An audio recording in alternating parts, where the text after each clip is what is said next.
పీక పురుగు గనక గమనిస్తే మొదటగా ఈ చనిపోయిన మువ్వులు ఏవైతే ఉన్నాయో ఈ మువ్వులన్నిటిని కూడా మనం కలెక్ట్ చేసుకొని పీకి వాటిని పక్కకి దూరంగా తీసుకెళ్లి కాల్చేయాలి. దీని ద్వారా దాంట్లో ఉన్నటువంటి లద్దె పురుగుల సంతతిని మనం తగ్గించవచ్చు. అదేవిధంగా మొక్క మొదలు దగ్గర చెరుకు చెత్తని కప్పడం ద్వారా కూడా ఈ పురుగు మొక్క మొదల దగ్గర రంధ్రం చేయకుండా మనం నివారించవచ్చు. దీంతో పాటుగా మట్టిని ఎక్కించడం వల్ల కూడా మనం ఈ పీక పురుగు దాడిని కొంతవరకు పంటపైన నివారించవచ్చు. ఇక ఈ పురుగు యొక్క ఉనికి మన పొలంలో ఎంతవరకు దీని ఉధృతుంది అని గమనించడం కోసం మార్కెట్లో వీటికి సంబంధించినటువంటి లింగాకర్షక బుట్టలు అందుబాటులో ఉన్నాయి.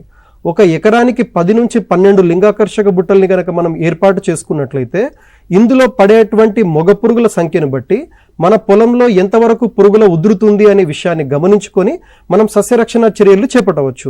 ఒకవేళ మనకి వారం లోపల 15 కన్నా ఎక్కువ పురుగులు గనక మొగ పురుగులు గనక మనం గమనించినట్లయితే దానికి తగ్గట్టుగా మనం రసాయనాలను పిచికారీ చేసుకోవాలి.